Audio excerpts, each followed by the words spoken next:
Hello and welcome to the Weight Loss Success Stories podcast. I'm your host, Jeff Young. Each episode, I'll talk with people who have transformed their lives through weight loss. Together, we'll cover the full picture: mindset and motivation, nutrition, exercise, health, and even the role of medications when that's applicable to their journey. You'll hear real stories about setbacks and comebacks, strategies that worked, and lessons learned along the way.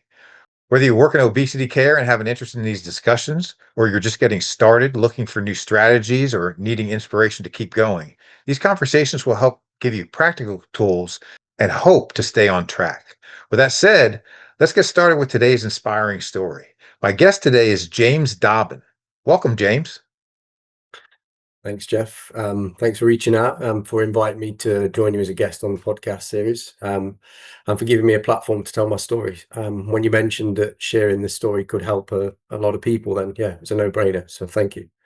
Good. I really appreciate that. And it really can. So, yes, I'm very appreciative. And I'm excited to have you as a guest and ready to dive into your story and hear more about your journey. So, how about if you get things started by just telling us a little bit about yourself before we get into the main questions and merge within that, if you don't mind, how you happened upon the bodybuilding and weight loss Facebook group? Because it looks like we both happened upon it at about the same time. So, I'm curious how you found it. So yep, I'm James Dobbin. I'm 42 years old now, married, Christian, father of three, living in Lincolnshire in England, about to emigrate to Namibia very soon in Southern Africa. I work as a freelance project delivery lead in digital marketing. I'm also a pro natural bodybuilder with the NPA, which is the Natural Physique Association. So that's the UK's only lifetime natural bodybuilding fed. And then also founder and principal coach at Reclaim Coaching, which is my online transformations coaching business. Good. Um, Oh, I'm sorry. Keep going. oh, sorry. Yeah, regarding the bodybuilding and weight loss group on Facebook. So I've been sharing my story on there in the hope of inspiring others and also welcoming questions. But I also like to use some of what I've learned to help others who are stuck or have questions that maybe they don't have the answers to, but I do to help them along. Yeah. When did you get your pro card? Just last year, actually. So I managed to get two. So the first is the Masters Pro card, which I won in the August, and then I won my Open Pro card, so all ages, with a British title win, in the September. So yeah, Yeah. No, first of all, congratulations. That's thank awesome. you. And I look forward to diving a little bit deeper into that once we get to the exercise questions. So that'll be really cool. But as you know, because I sent you off the document that kind of gave you a sense of how this is going to go, and we're going to kind of move through three categories or domains. And the first one is basically just behavior and mindset. I want to dive into that first. So, with all this stuff, you can tell me your story as it relates. So, when it comes to behavior and mindset, what prompted you to decide to go on this weight loss journey in the first place? And I'm also just curious, like, what was your mindset prior? What prompted, and then what's your mindset now? And then we can potentially dive deeper as you move through the story. Sure. So I guess sort of prior, my mindset was I had a lot going on in life, which led to me sort of sliding from being in very good condition in my sort of early 30s, and then moving through my sort of mid 30s to late 30s. Yeah, I piled on an awful amount of weight, um, and my health was starting to suffer, and that was disappointing for me because it wasn't me. Like I'd sort of from a young age, from the age of 14, I'd been strength training. My father bought me a bench, and I used to use the bench press in the garage to sort of de-stress and help me through university, all sorts of things. And I actually got into great shape in my early 20s. Managed to maintain it through most of my 20s and sort of let things slide. And then as I approached 30, it was sort of a big milestone number. So I felt the need to get myself in good shape again. Like I wanted to be 30 and be in good Yep. condition. I did that. Everything went great. I was in the best condition of my life, actually. Strength was flying. Sort of my physique was very lean. I had good size about me. But then life sort of got in the way. My father became, well, he had a long-term illness. He had COPD, but it began to seriously impact his quality of life. And so I had to move my family from London up to Lincolnshire, which was close to my father in Nottinghamshire, just over the border, but still commutable into London. But that commute was sort of 2 hours each way. Um, Wow. yeah, so I had to work from home 1 day a week as a bonus because I live so far away. But the rest of the time, it was pre-COVID. It was like 4 days a week doing a 4 hour commute essentially, plus a full day. So 4 days a week, I had very little time to sort of focus on me, nutrition, prepare meals.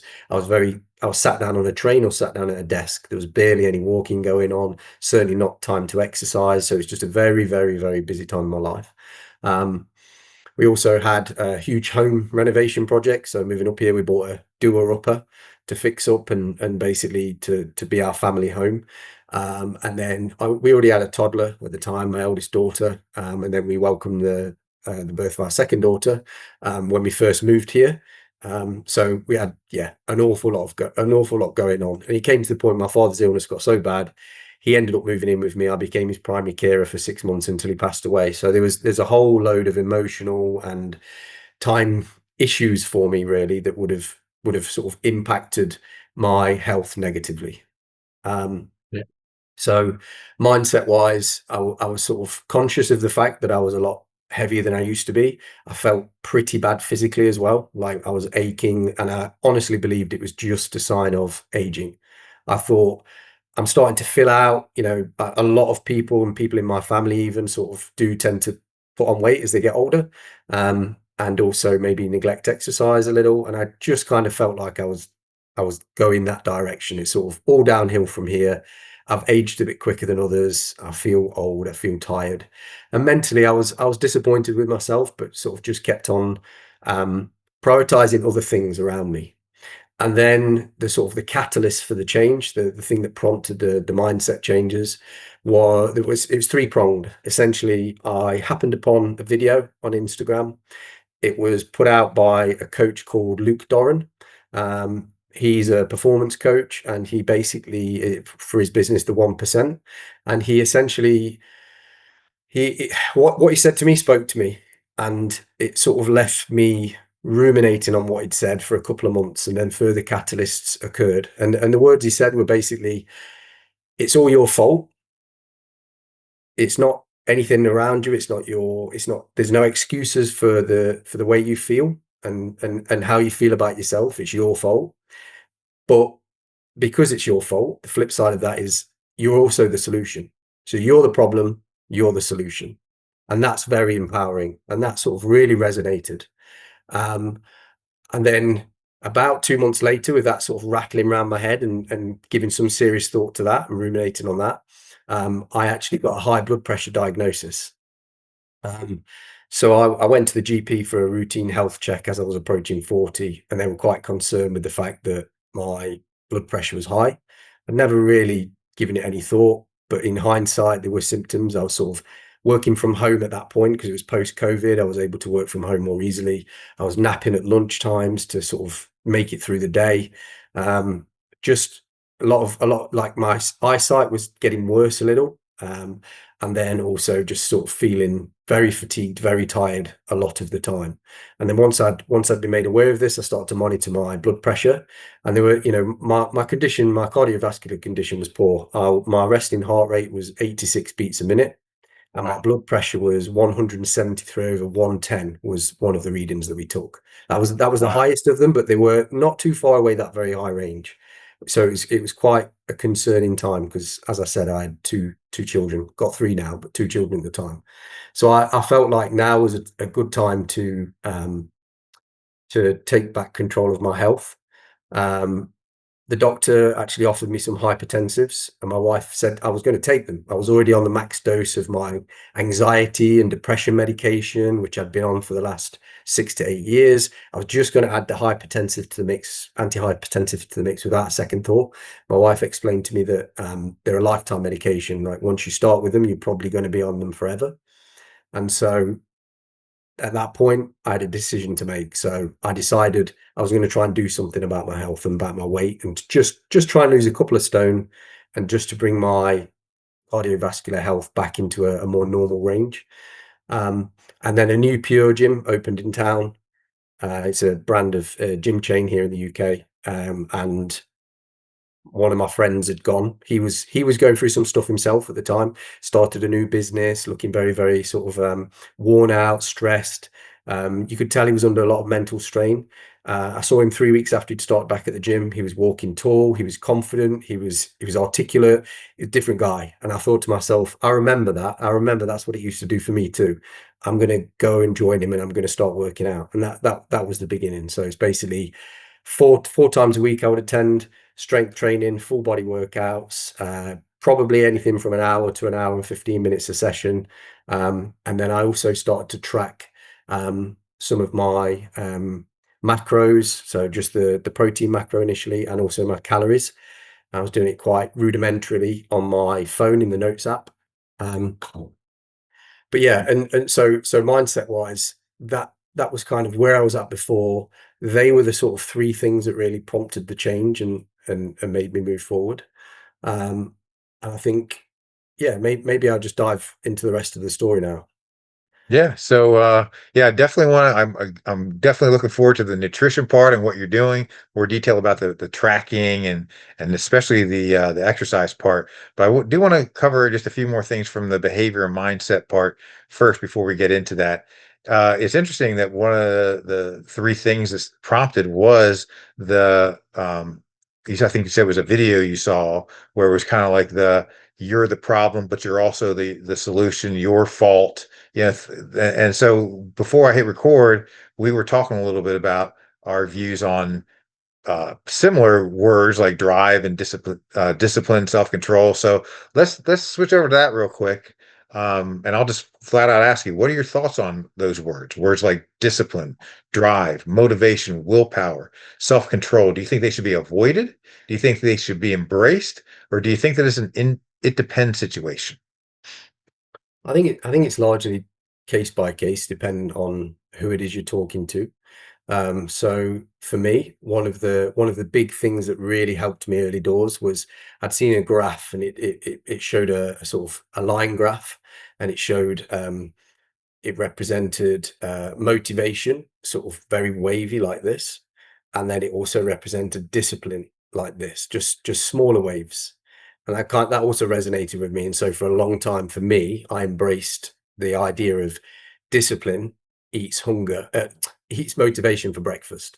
Like Okay. it's so much more powerful than pure motivation. Motivation comes and goes, but if you make your mind up to do something and stick with it, that will be you're more likely to be consistent relying on discipline than you are motivation. However, sort of moving through the journey, I think those things are still true, and I think that they're a huge part. Like, you should always try and revert to discipline, but discipline only lasts for so long. And I think on that front, the reason now my viewpoint has changed is because when you move through the journey, if you're only relying on discipline, in the same way, like I gave up alcohol, I've given up cigarettes in my life many years ago. If I relied on willpower, I think I would still probably be smoking, and I think I would still probably be drinking.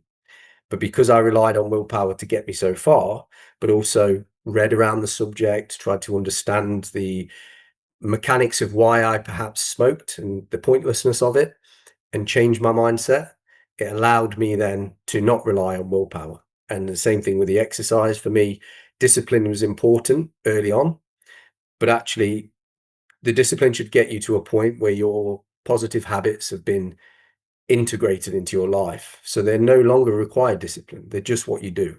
They become Yeah. your normal day to day. Yeah, love it. And and I fully agree. As a matter of fact, I offer virtual medical fitness services, and one of the my tagline is to create an informed consumer. So I'm a big believer that, and you kind of alluded to it, that uh, yeah, there's discipline, there's motivation, and they're all important, but you need to also become informed and know what the right things are to do, and the fundamentals and all that stuff. So that, and because knowledge empowers, and so and all those things together can then start creating the habit change and then eventually the new identity where you, like you just said, you don't really have to think about it anymore. It just becomes part of who you are and what you do. So we're definitely aligned with that thinking as well. A couple other quick questions that I'm just curious about. Setbacks. Have you had any setbacks since you started the journey? And even if you haven't, how do you think that you might address them if you were to have a setback? I think the main setbacks that I experienced, especially sort of the first 2 years, which was for me, it was a sort of 2 year, 5-month journey that I went on, and the last 5 months was competitive bodybuilding, or maybe a year. Maybe it was basically from the May 2022 until the February when I took on a bodybuilding coach, and things changed from there. But that first period of time, that's when I felt the healthiest. By the February, I felt absolutely phenomenal health-wise. I felt 15, 20 years younger. But during that period of time, I think when I had a setback, it was things like the weight loss slowed. So at one point it's moving nicely, and then all of a sudden it stops. I'm not doing anything differently. So why is this? Why is this? And then it starts to become it can be a motivation killer. It can bring into question Yes. discipline, because you're being disciplined, but actually discipline's great, but it kind of still, in the same way motivation does, it needs a reward.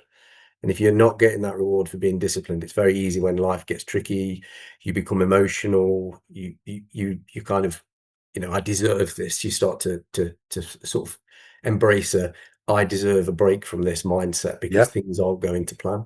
Um, but it was always a case of just assessing the basics for me, going back to the basics. So the fat loss success was calories in, calories out, simple as that. So if I was in a position where now things have slowed, then either I'm doing less or I'm eating more. There you So go. focusing on the tracking, looking at being tighter on the tracking, make sure you're checking the labels. Sometimes if you log in things in an app, maybe the app's wrong. Maybe the data in the app's wrong. Validate that stuff. Check everything before you start to think that maybe the universe has pitted against you, and that's why the fat loss has slowed. Um, but it's always about sort of going back to the facts, taking the emotion out of it, going back to the facts, the hard facts. And Yeah. what would happen to get me moving again is I would just commit to a further reduction in my calorie intake, and then sure enough, it would continue again until the next plateau occurred. And this happened Yep. 2 or 3 times during that period of time. And Yeah. it was a case of like 20 odd kilos that I lost during that particular phase. And that happened at least 2 or 3 times where I had to adjust the calories. Yeah, I love it. I mean, seriously, I love your answer. I agree 1,000,000%. It literally is as simple as calories in, calories out. Again, in the obesity medicine world and even in fitness, there's the narrative that steers you away from that. And I don't agree. It's not physiologically true. You need to be in a caloric deficit, and so you do need to eat a little less or move a little bit more. The problem is when you just stop there and you don't give more detail of that. But like you said, that's the bottom line. And then tracking starts to become so important, whether it's through the Mm, apps or, and actually, you know what? It leads to my next question, and that is, do you weigh yourself? Because that's also one way to track yourself, right? And so I'm curious, do you weigh yourself? And if so, can you just give a little bit of insight? Is it daily? Is it weekly? Is it monthly? If you don't weigh yourself, why not? I would love your views on that. sure. So I think it's a case of, at the beginning, no. When I was at my heaviest and we were beginning the process and of fat loss, no. I didn't weigh myself very frequently at all. And it's because it was more for me about health and not a milestone. I was not moving towards a goal. I was trying to change for good, something Yeah, sustainable that was going to stick. If you're aiming to be this many kilograms or this many stone and pounds, you're you're setting yourself, what then? You're setting yourself a target, but you get there, what then? If the goal is a better, healthier lifestyle, then it kind of never stops, really. You can always be healthy, you can always be better. So I think for me, yeah, I didn't weigh myself at all. Then I did start to weigh myself, and I was quite happy with the results after leaving it for so long. It doesn't happen overnight, so it was a pleasant surprise to step on the scales and see how much progress I'd made. as I started to tighten things up and started to sort of when maybe there was a plateau and I needed to then drop more calories, that's when I would start to weigh myself a bit more frequently to see how that's happening. But ultimately, fat loss, it is sort of linear in a sense in if you take all the noise out, but there's a lot of fluctuations, there's a lot of peaks and troughs within that. So weighing yourself frequently is a great way to, I don't know, make it feel like it's not working. I think if your intervals in terms of measuring your weight are um, too close together, too frequent, then it Yeah, can play with your emotional state and it can play with your no motivation doubt. and your discipline. Yeah, no doubt. I tend to weigh myself most days, and yet at the same time, I experience what you just said. Yeah, And right, yeah, I think the general rule of thumb is what is first of all, if you are going to weigh yourself regularly, understand that and know that you really should be thinking about it from like maybe a weekly fluctuation standpoint yeah, because of the fact that, stool, water intake, all those little things might uh, vary things from day to day, a pound or two, and that can definitely mess with your emotions. So, but yeah, this is great. I have one more question for you from under the umbrella of behavior and mindset, and then we'll move on to nutrition. Support. How important is support for you as you move through this journey? And I said to the other um, gentleman that I interviewed so far that the way I look at it is support can come from all different angles and different ways. For some people, it could just be maybe just having a fitness coach and just that one-on-one because they aren't really getting it from other places. For other people, it's groups like you and I found each other on where there's well over 400,000 people in the group and finding maybe little subgroups within that, etc. Could be your family, could be coworkers. But I'm curious for you, how do you look at support? How important is it for you? And anything else you have to say on that topic? yeah. I think for me, I never really reached out into groups during the process.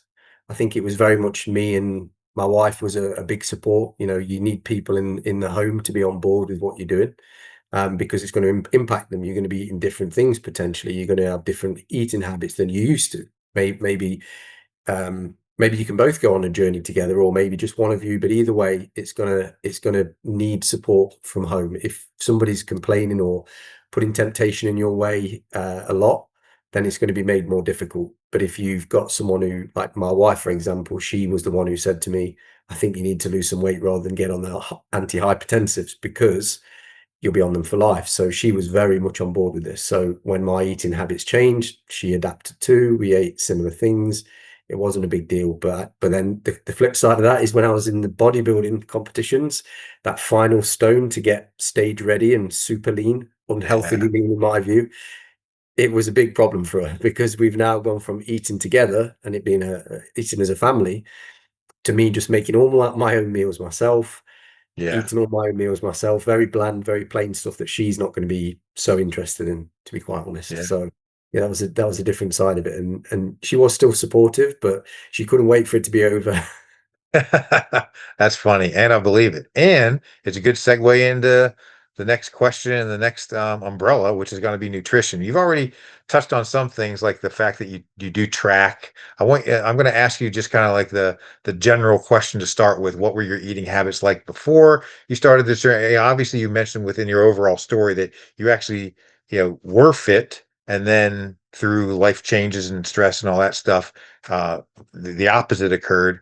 So thinking about that time when the health became an issue and you were unfit, what were your nutrition habits like during that time? And then again, what were they like? What prompted the change? Well, we already kind of know what prompted the change, but then what are they like now? And then merge into that tracking and what you do track, the macros, calories, anything, that you want to add to that.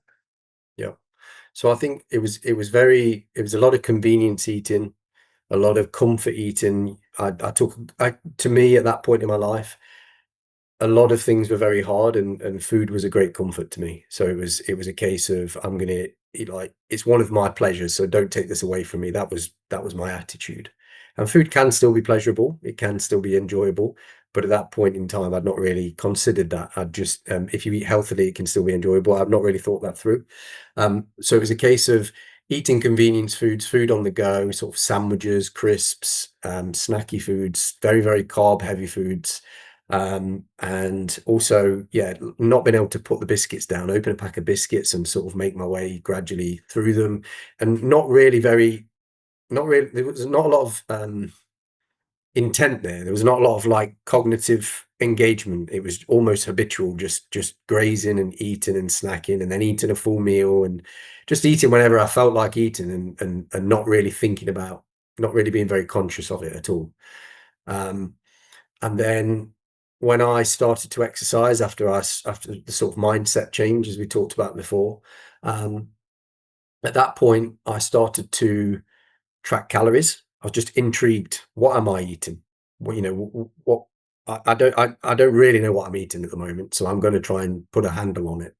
And so I started to eat and track calories and also track protein intake. I'm at the gym. I know the basics are I need to eat quite a lot of protein in order to build muscle at the optimal rate. And if I don't eat enough of it, I'm not going to build the muscle at the optimal rate. So eat to a good degree of protein. And very quickly, I started to realize what was causing the issues in my diet, what was big calorie contributions. So starting to wean them out, removing sugar, which I didn't think, like swapping things like sugar in my drinks for honey. It just felt healthier.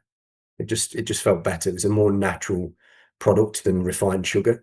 And then also just trying to remove as many ultra processed foods from the equation as possible. My wife had done a lot of reading on this and sort of seen a lot of stuff online, and was quite keen herself to eat less ultra processed food. I was still using supplements, so things like protein shakes or creatine, also BCAAs. But aside from things like that, I was trying to avoid as much as possible eating things that were produced in a lab that maybe aren't food in the purest sense. Um, and then I kind of moved along like that all the way to a very, very healthy point. Towards the end, when, as I said, I needed to tighten things up because I was plateauing and then moving forward again and then plateauing again. Um, that's when I started to add another macro, so the fat macro, into the equation. So now I'm tracking calories, protein, and fats.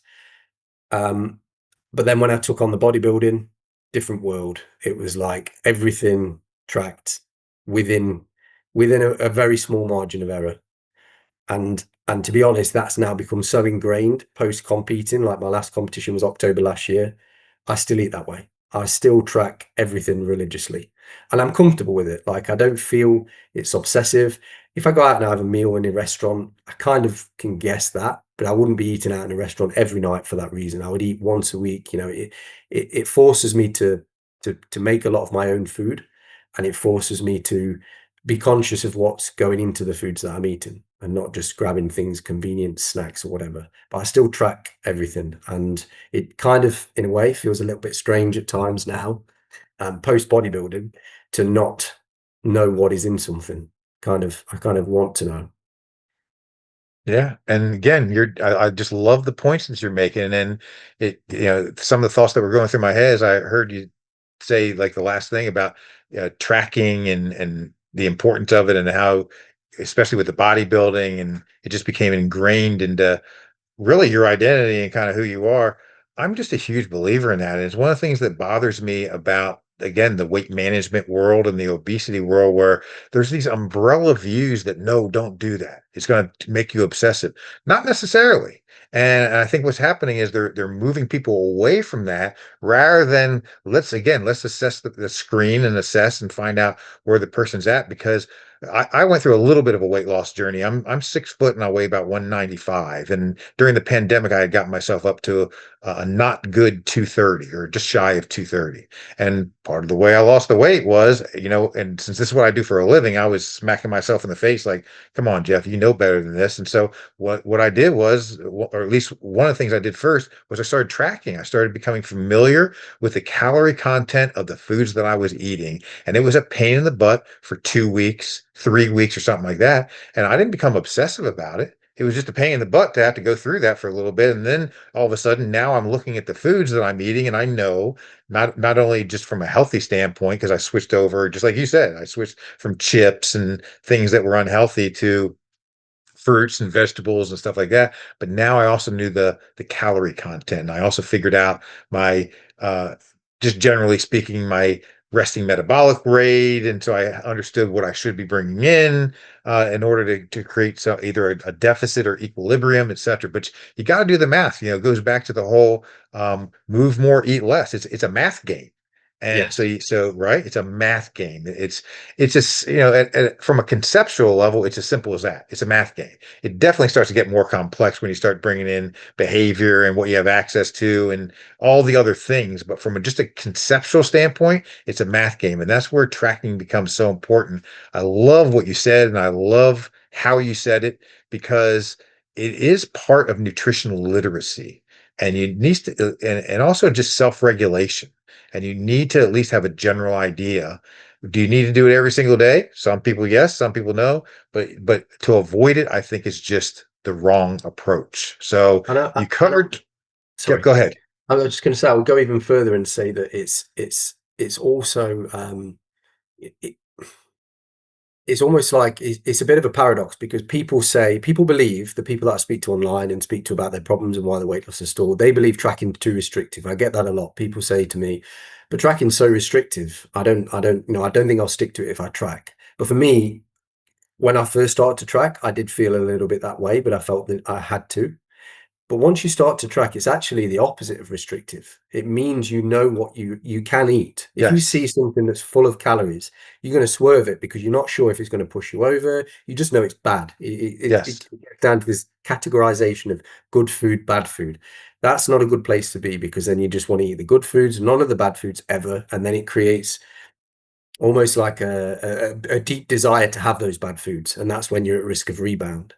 Properly Yeah. integrating good nutrition is about having a good variety. You need to be able to treat yourself sometimes, and actually, if you track, you can build treats into your day. And even if it's not every day, I'm going to eat this bar of chocolate or something like that. It could be ad hoc. I'm out for a walk with my family. Everyone's getting ice cream. I kind of want an ice cream. I can have one because I can look at the numbers. I know that if I have the ice cream, I'll swap out this at home later, and I'll just Exactly. adjust the calorie balance. And it literally allows you to eat more things. It's not restrictive. It's the opposite. Exactly. I love it. Yep. Really appreciate that you're saying this. A couple more things before we move on to exercise. Um, What about hunger levels? Like I teach a nutrition and health course. I teach 5 courses at an exercise science program in New York City. 4 of them are in person and are really strength and conditioning related. And then one is a nutrition and health course, and it is an online asynchronous course. And I have them early in the semester take a 4-day food log, which most of my students have not experienced before. So they understand what it's like to take a food log, look at food labels, and then it's a scaffolded assignment where like the next week they'll learn about carbohydrates, the carb chapter. And then what I'll have them do is a reflection. So reflect back on your 4-day food log. You just learned more about carbs. Now reflect back and write a couple paragraphs as to did that change your mindset at all? Is it going to change the way you view carbs and you're eating from a carb standpoint? And then the next week will be fats and lipids, and the next week is protein, etc. So it's the scaffolded assignment. But I also build into the assignment to have them think about hunger levels and have them think about did you eat because you were hungry or did you eat just because you ate? And also did you eat, I'm sorry, did you eat because you're hungry or did you eat because you just felt like eating? And also, did you eat until you're stuffed? Or did you eat until you're satisfied? So I have them do the whole scale of 0 to 10 thing and think about that. So with that as a long-winded background, do you think about these things? What's your opinion on it? Are you looking for expert exercise guidance that fits your health needs and busy schedule? At the Medicine Rehab Fitness Institute, our virtual medical fitness services connect you with highly qualified coaches who hold graduate degrees in exercise physiology and advanced training in medical fitness.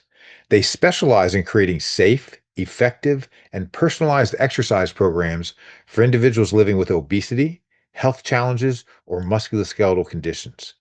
With sessions priced between $35 and $70, you'll get high quality coaching that's both affordable and convenient, even if you live in rural or underserved areas. Learn more and get started today at mrfinstitute.com. That's mrfinstitute.com.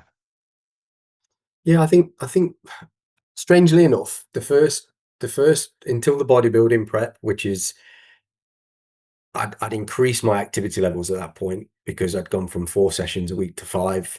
I'd changed my split, the intensity had increased. Like I was doing a lot more, and I was also now being asked to eat a lot less. So that was hard. I was hungry quite a lot of the time. But prior to that, when the sort of weight loss occurred and I reached a very healthy 85 kilos, felt great in myself, felt really healthy. Do you know that whole time, I don't really recall there being any serious moments where I was hungry. And I had a bit of a strategy to cope with. I think last thing at night tended to be a particularly difficult time for me Yes. in the past. That's where late night snacking occurred, and going and eating a packet of biscuits or a few bowls of breakfast cereals or whatever it is that took my fancy and satiated that sort of hunger before bed. And what I would do is I would always make enough space in my diet throughout the day so that I could just have a couple of squares of dark chocolate at the end of the evening with a warm drink. It's And that exactly what I do. it just prevented that sort of feeling like going to bed hungry is hard because it can keep you Yes. awake. But if you go to bed feeling satiated, then you're going to sleep well. I think Yeah. that's important. So yeah, Yeah. hunger wise, I mean, prior to that, don't really ever think I don't ever think I felt hungry. I think I was just eating. Like prior to starting the weight loss, I don't think I ever felt hungry at all because I would just eat just whenever I fancied it, whenever it just sort of took I took the urge to eat, and I think that was quite frequent. So I don't recall ever feeling like really hungry, but mainly because there was no restriction. I was never going to say, "Oh, I can't eat now because I'm on a diet," because I wasn't on a diet at that point. I would just eat whenever I felt like it, and yeah, I would eat more than I needed to too. Yep. Do you have, I think this will probably be the last question from a nutrition standpoint, but on the subject of hunger, do you have tips? Obviously like the higher protein and maybe like, do you think about water intake and prior to a meal or fiber, things like that? But what are your tips for reducing hunger? Yeah, so probably the hungriest I've felt in my entire life was during that bodybuilding prep, and there were certainly strategies to deal with that. So yeah, increasing water intake significantly was a big one. So making sure you're drinking 4 liters, maybe up to 6 liters a day. Wow. Um, Frequent urination as a result, but it did keep hunger at bay to an extent, and then also trying to focus on eating um, sort of foods that were not dense with calories and voluminous as well. So if you can eat something that's going to fill you up but not pile in lots of calories, then Yep. that's a great type of food to eat because it relieves any sensation of hunger. Um, and also, I did have at the beginning of my bodybuilding prep, I'd switch from eating really healthy foods to a meal plan, nutrition plan provided by the coach, top coach, very, very, great things to say about him, but it didn't suit me as an individual. A lot of the foods that he wanted me to eat prior to training, which were quick release carbohydrates, they were the type of foods that I would binge on previously. Yeah. So emotionally, there was a difficulty there for me. But also, I was never really too great with carbohydrates. They would make me feel quite sluggish. So they didn't have the effect I think carbs have on others. I would go to the gym feeling, yeah, I've probably got the energy, the glycogen's there. But at the end of the day, I didn't feel like I was firing on all cylinders. Like mentally, I didn't feel like I had the sort of fire in me to go and really do the workout justice. And they would also cause the types of carbs I was eating pre-workout. They would also cause big spikes and peaks and troughs of energy throughout the day. Like my body was not responding well, and so probably about 5 or 6 weeks in, I'm pretty sure my coach just thought, "Wow, this guy's weak. We're only 6 weeks in, and he's already complaining about the diet." But ultimately, I spoke to him about my concerns, and I spoke about maybe swapping out some of the um, ultra processed sweet foods. There was things like Pop Tarts, Rice Krispie bars, like the things that I'd not eaten previously, but are very good for pre-workout because the energy is metabolized quite quickly. So you can half an hour later you can go do your workout. Um, but we swap those things out for things like oats, things like bananas, honey, jam, berries. That was a big one. So things like strawberries, raspberries, blueberries. Like I swapped any calories I was getting from those not so clever food sources, in my view, for those better quality natural food sources. And to be fair, most of his clientele were much younger than me, so they're probably uh, not quite as insulin sensitive as as I've become Right. throughout my life. But it just wasn't working for me. Uh,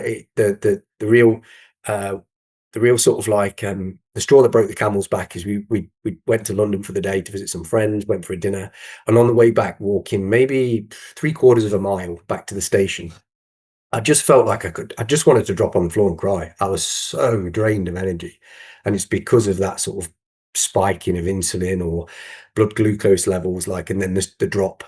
And I was so drained. I just felt completely beaten. And that was the stimulus to raise it with the coach. And I'm glad I did, because once I swapped those sources out for natural sources that were, it was the difference was remarkable. My energy levels were much more even throughout the day, and it Yeah. really helped with the training as well. Yeah. Again, I can totally relate with when I gained that weight during the pandemic and swap it, just exactly what you just said. Swap things out for smarter. For me, it's like strawberries, bananas, um, watermelon, grapes, and some veggies like broccoli and things like that. And it definitely just made such a difference in my reducing hunger levels, increasing energy, making it more stable and all that stuff. So let's move on to exercise.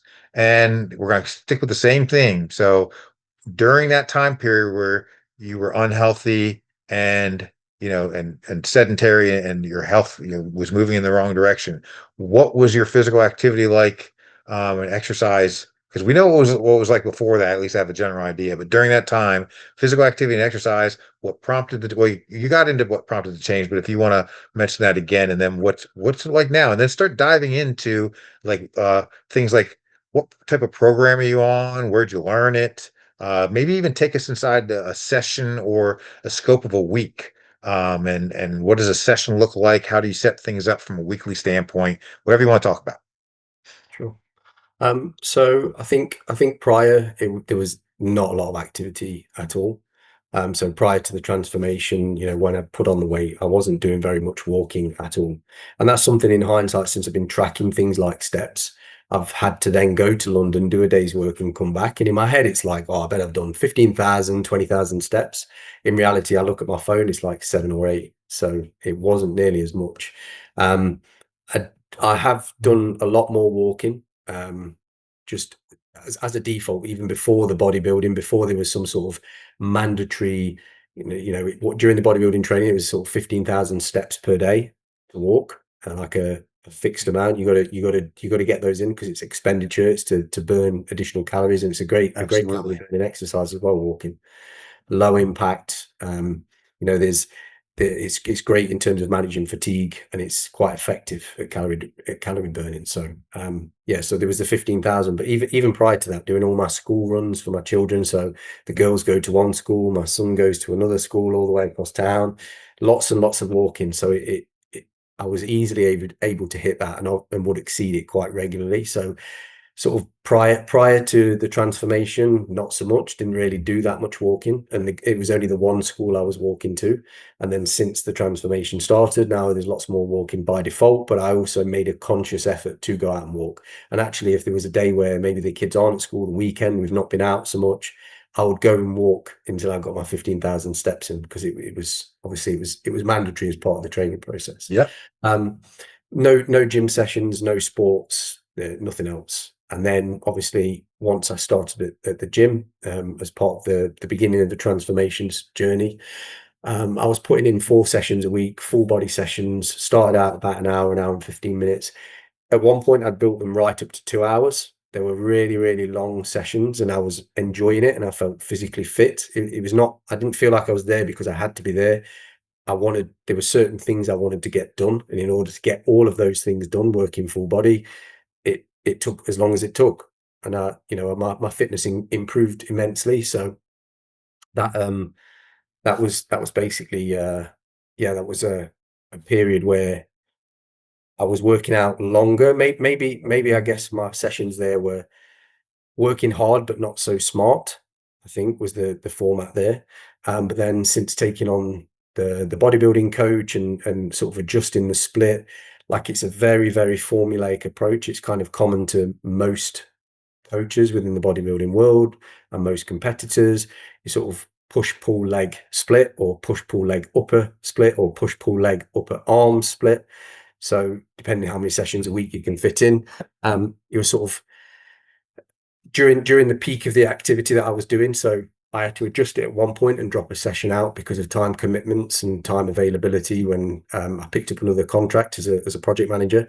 But at the most intense, I was doing a push pull legs upper arm split 5 days a week, maybe an hour and 15, very targeted. Per body part, probably looking at 2 to 3 sets per exercise, 3 exercises per body part. And it would usually be, if it's the first exercise of the body part, there'd be sort of a 15 to 20 rep range warm-up set. And then there'd be some, it was heavy, so 8 to 12 reps. And then others, it was 12 to 15. There'd normally be a heavy working set and then a back off set. Is Okay. the way that most of the exercises were structured. Not all, but most. There was one leg day. That is psychologically the most challenging of all of them, I think. Takes it out of you physically, but also mentally. And then now, since sort of being in an off season, I use the rebound period, which is where your body is more able to absorb nutrition, nutrients, pile on size, pile on strength very quickly after you've been in prep and in competition mode for sort of a long period of time. And it was a 5-month prep. So I kind of continued that, but went heavy to build more strength and to build more size as a consequence of building more strength. If you can lift heavier, strength and size are not necessarily sort of they're not part of the same thing. You can train for strength or you can train for size. But if you Yeah. train for strength and you get strong, you can then train for size using bigger weights. So your hypertrophy ranges are going to be using much greater resistance. So that was the method that I sort of employed out of the back of that bodybuilding season. Now, I've sort of given up any plans to compete this year. So the off season will continue into next year. But right now I'm in more of a maintenance pattern. If I'm honest, this last 2 weeks has been a slightly different training routine. I picked up a very slight injury in one of my calves. And so I took out a few of the more taxing exercises that involve legs and at risk of further injury. And then I've started to basically go into more of a maintenance mode this last 2 weeks, just because I've got so much going on in my life. As I mentioned at the start of the call, emigrating to Africa with my family. So Yeah. there's a lot going on. So I want to make sure I'm fully present and mentally with it. So just sort of putting the training just for this 2 week period on the back burner, and then out there, the opportunity to kick on again.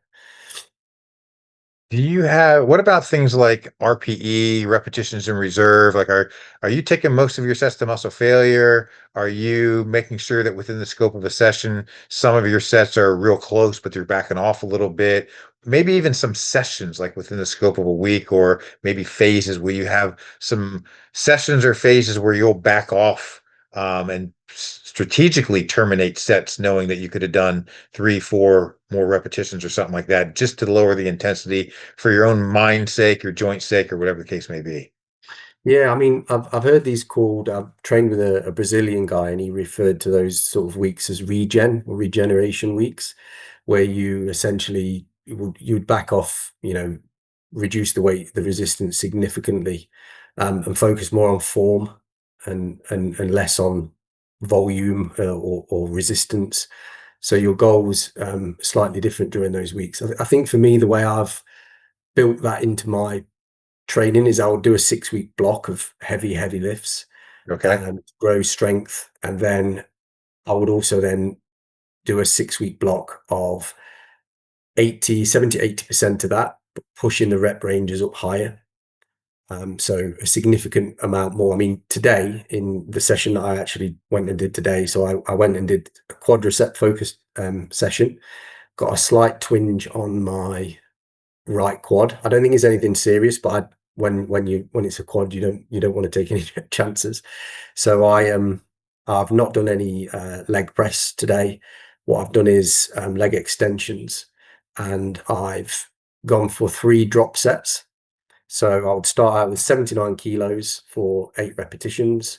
then 12 repetitions at half of that, so that's 40, and then another 16 repetitions at half of that, so 20.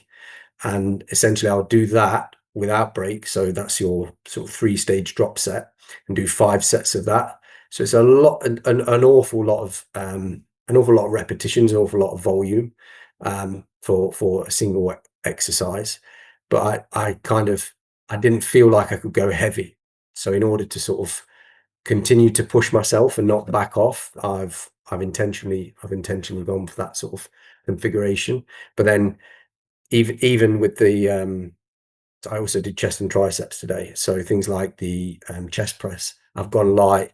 I've done 3 different sets, a set of 30, a set of 25, and a set of 20, with increasing resistance each time. And at the moment, like I said, it's more about the movement. Like the fatigue at the end is there, like the pump as well. It's a phenomenal sensation, on par with pushing the heavier weights. But right Yes. now, trying to avoid injury, because, well, at home I'm needing to do a lot of lifting and moving and carrying of things. So if I'm injured, I'm not going to be able to do that. Yeah. But I think during the rebound, after I first came back from the competition period, I pushed all of my lifts up. Within just a couple of months, everything had increased by 15 to 20% across the board.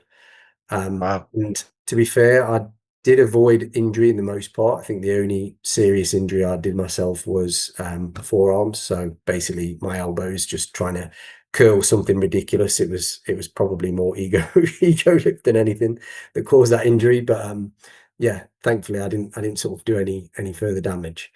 But yeah, it's been yeah, the exercise side of things, when in sort of competition prep mode, is a very, very specific formulaic way that you want to be working out.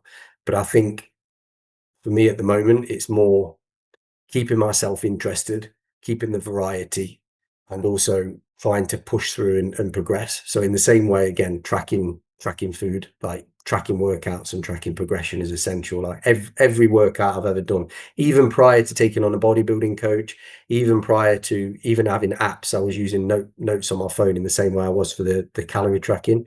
I've been tracking my workouts. I think my coach, when I first took him on in that February, not February gone, the February before, I think he was quite surprised. He asked me to send him all of my most recent workouts, and he receives this huge. I copied it from notes into a Google Doc, and sent it him, just this huge blurb of just written notes. I'm pretty sure he was quite shocked to see that, because I know everybody uses apps nowadays, and I've moved into that world. So I've been using an app called Strong, which is also really good. Okay. And for the listeners who are listening to this podcast, if you need me to say it, you got to track. Tracking is just so important, because it's actually motivational, and it's obviously just an objective way for you to know that you're continuing to improve your performance, or whatever the case may be. And as we talked about earlier, the primary way to become unmotivated or demotivated is when you're not moving forward, when you're not improving. And a way to avoid that is to make sure that you're tracking objectively what you're doing. So I love that you covered that. Let me just ask you one more quick question on the exercise front, and then we'll move on to the last quick domain, which will be from a health standpoint. But what about aerobic exercise? And what's your aerobic program like? How do you go about that? So surprisingly, getting from where I was, 113 kilos, all the way even down to being bodybuilding stage ready at 80.9, let's call it 81 kilos. I did a total of 3 hours and 15 minutes of cardio. That was it. And I'm not suggesting that you don't do cardio, like it's important, but I think the surprising thing for me is, it, without that cardio, like I think a big part of it, I don't enjoy cardio. So Same here. so prior to the bodybuilding coach, it was 15 minutes. He was the guy that put the 3 hours in. There was 6 half-hour sessions on the Stairmaster that were introduced at the very tail end of the bodybuilding season, just to try and push that little bit further, that get that little bit more fat loss. But prior to that, I'd done 15 minutes on the treadmill, got bored, hated every minute of it, didn't get back on it again.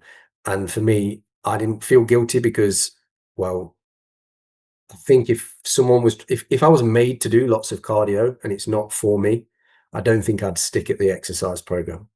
It has to be something that you enjoy, has to be something that you get something out of. It's got to work with you, with your likes and dislikes. It's got to be a customized experience. It can't be some cookie cutter program of work that you give to somebody and they just expect them to do it. It really doesn't work like that. And so for me, yeah, the cardio side of things and the aerobic exercise, it's never been massive. Like steps, I do a lot of walking. I'm extremely quick as well, a quick walker, so it's always very brisk. So there's an element of, fitness there. Yeah. But um, what what is really surprising is the reversal of my cardiovascular problems. I'd gone from that 86 beats a minute, 173 over 110 blood pressure. At the end of, even before the bodybuilding season, I was now 44 beats a minute average resting heart rate, and my blood pressure was 110 over 55.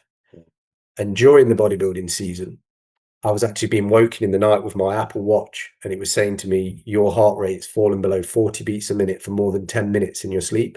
And I checked it. It was like, at the end of the season, I had 110 notifications telling me that my heart rate had fallen below 40. Lowest was like 36 beats a minute. And it actually, at the first alarm, I raised it with my coach. He said, you better get that checked out. So I went to the GP, the doctor, and I ended up going and getting an echocardiogram. Um, and yeah, no issues whatsoever. It was just literally fitness. I'd Yeah. become super fit. Love it. Yeah, I worked in a Mount Sinai system, medical center system in New York City for 10 years, and I was the fitness coordinator of the medical fitness component, and we called it "We Focus on Fitness." So that was the name, and so it's all about fitness. And while I would never advocate for, hey, no, forget cardio, we don't need cardio. You and I are very much alike as in this as well. I'm not the biggest fan of cardio either, but I get my steps in, and you even alluded to, if you walk briskly, as long as you can still get in the low end of your aerobic training zone by walking briskly. Mm. So in that sense, it is cardio. We just aren't thinking about it in the sense of jogging on a treadmill or getting on the elliptical machine and pumping it out or whatever the case may be. But I would bet that you're still getting in the low end of your aerobic training zone with the brisk walking. And it also shows that resistance training can kill two birds with one stone. If you're keeping your heart rate up through whether it's supersets or trisets, circuit training or whatever, and you're getting yourself into your aerobic training zone just via resistance training. So, and the bottom line is you're improving your health. So that's really what matters, which then leads to the last category or domain, which is just your general health. I just uh, what however you want to go about answering this, because I don't want to get too personal if you don't want to get too personal, but I'm just curious with your conditions. You actually already hit on some of the things, reversal in your in your blood pressure, your resting heart rate. But what about things like joint pain,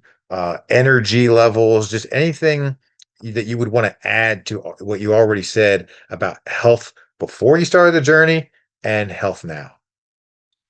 Yeah, so I think there's almost sort of three stages. There's the pre-journey, there's the journey, and then there's the bodybuilding at the tail end of the journey. So pre-journey, energy levels were in the toilet. I would just felt completely tired all the time, napping, definitely joint pain. I felt old. That's the best way to phrase it. How I imagine it would feel to be 60, like my body was sore.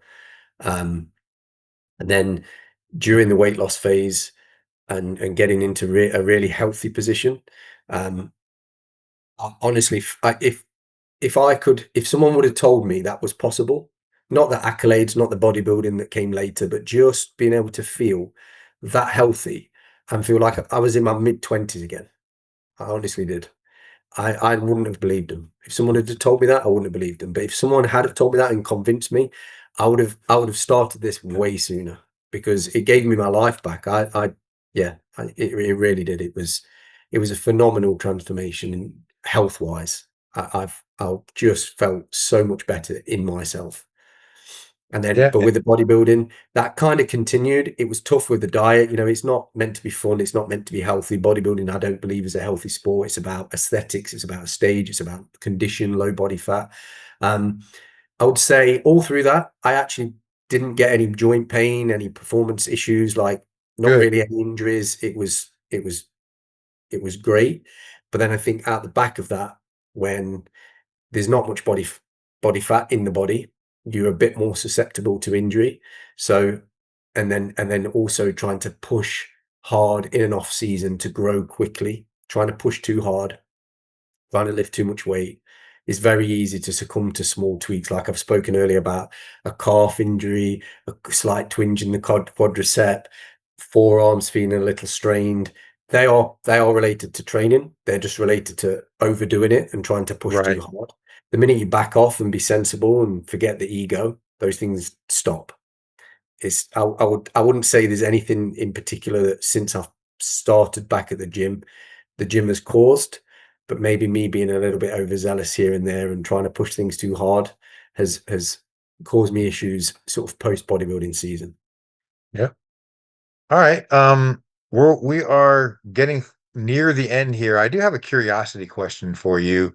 Again, I'm heavily involved in the obesity medicine world, and back in 2013, the American Medical Association defined obesity as a disease. And ever since then, there's been a controversy as to A, is it a disease or not? And B, what is the definition of obesity? The Center for Disease Control has one definition. The World Health Organization has another definition. The Obesity Medicine Association has another definition. With setting definitions to the side, I'm just curious your thoughts on obesity as a disease. What do you think when you hear that? Do you agree with it? Do you disagree? Are you somewhere in the middle? Yeah, I don't agree with that. I don't believe it's a disease. For me, it's the consequence of the compounding effect of lots of not so good habits, bad habits around nutrition, around exercise and activity levels. If you swap bad habits for good habits, obesity goes away. So for me, as a disease, it doesn't fit the description for me. Yeah. And you know what? I'll be honest with you, man. I'm right there with you again. I'm very involved with a medical organization called the American College of Lifestyle Medicine. Medicine basically just meaning eat healthy, exercise, get not just sleep in, but restorative sleep, good social connections, avoid harmful substances.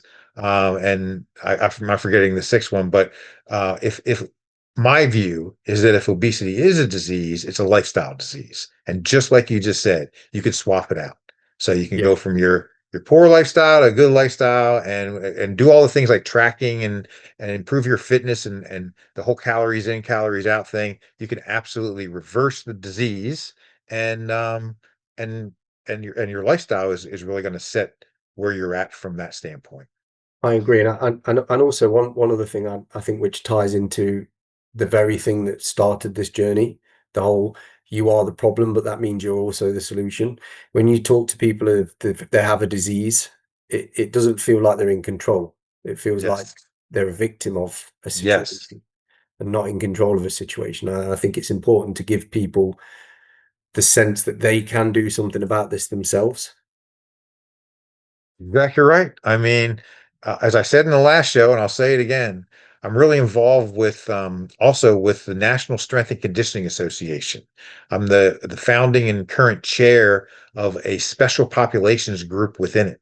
And one of the tenets that we founded this group on, first of all, we define special populations as people living with obesity, cancer survivors, older adults, people with chronic disease across the spectrum of disease, and musculoskeletal conditions. And one of the tenets that we founded this group on is that you are not your condition, you are not your diagnosis. We can do things about it.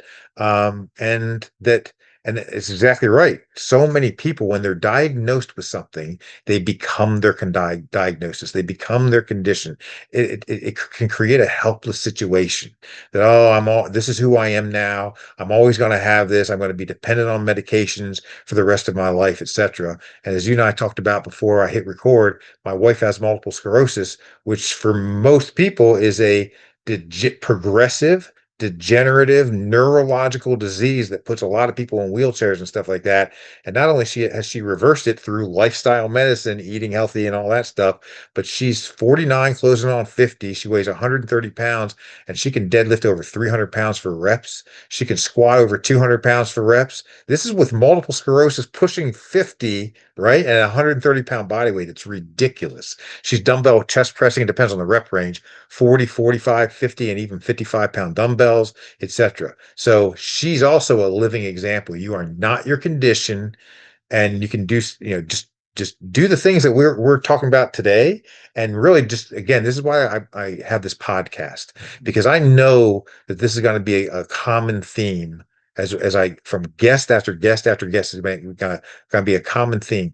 You can take control of your health, and you can do something about it. So in this case, we're talking about successful weight loss and obesity, but it really applies across the spectrum of conditions. So last thing is, what advice would you give anyone who wants to get started on this journey to increase their likelihood of success? Um, I think I think so. There's a few things. So the first is don't wait for a health scare or major life event to make a start. Like I wish I'd have started sooner. The only thing I can't do is take that time back. That's a big one. Um, don't underestimate what's possible. Like for me, it was going to be lose a couple of stone, bring my blood pressure to a point where I didn't need medication, and it turned into a full-blown bodybuilding season, pro cards. Yeah. Like, don't underestimate where this can go.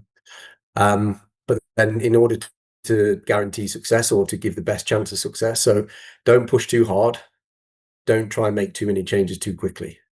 Learning to be uncomfortable, learn to be comfortable with being uncomfortable is the way that you access the ability to develop new positive habits. Positive habits often involve behavior change. Behavior change is uncomfortable. Learning to be comfortable with being uncomfortable is important. And but if you try and do too many things at the same time, you're going to make it so uncomfortable it becomes unbearable. And also, if you try and push too hard or too quickly, again, you're gonna make it unbearable. It's a marathon. It's not a sprint. So overly restricted approaches to nutrition, overzealous approaches to exercise, they're not sustainable medium to long term. Developing positive new habits is a huge step, but making them sustainable positive habits by successfully integrating them into your life, your routine, your schedule, that's what enables consistency. And consistency is where the real magic happens. But that's the big thing for me. If you can remain consistent, you'd be surprised how far things can go. Yeah, absolutely. This is great. Love it. Um, so we're going to wrap this up. And as we do, let me know if there's a way that our listeners can reach out to you or follow you on social media. And then not only will it be in this episode, but I'll make sure to put it in the show notes as well. Yeah. So there's the Reclaim Coaching website. So that's reclaimcoaching.co.uk. And then also my Instagram, again, Reclaim Coaching. So it's at reclaim_coaching. James, I really appreciate having you on the show. This was a great conversation. Thanks so much for taking the time out of your day. Here in the United States, it's Labor Day weekend. It's actually a holiday, but I really appreciate you taking the time out of your day. Definitely inspiring to learn more about you and gain more insight into your success story. And again, I just really appreciate this great conversation. No, thank you. And I see it, and thank you as well. And I see a lot of value in what you're doing here. The lived experiences of people who've been through a fat loss journey are hugely valuable, I think, and they're probably quite undervalued in the medical world. So, and I believe this sort of conversation will unearth some pretty valuable insights around mindset, behavior, nutritional approach, etc. So, I'll be listening to your series for sure. Probably when I'm in the gym. Yeah. And as a matter of fact, I'm going to piggyback off what you just said and say that in the medical world, random controlled trials, RCTs are, the gold, considered the gold standard. But for they pretty much just report averages. And when it comes to health and, nutrition and physical activity, exercise, these interventions are very often of low to moderate quality.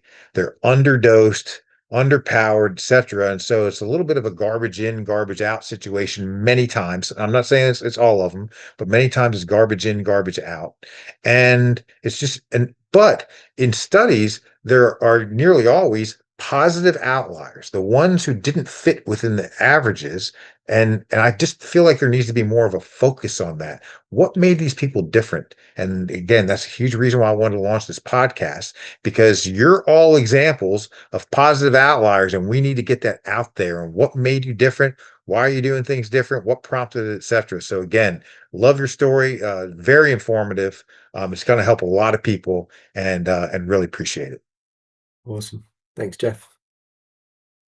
Here's a quick reminder that more often than not, ongoing success requires expert guidance to help you get started on the right path, as well as ongoing support. At the MRF Institute, our virtual medical fitness services give you access to expert coaches with graduate level training in exercise science and advanced skills in medical fitness. Whether you're managing obesity, navigating health concerns, or working around joint and muscle issues, we'll help you build strength, fitness, and confidence, all from the comfort of your own home. Sessions start as low as $35. Visit mrfinstitute.com to learn more and take the next step. That's mrfinstitute.com.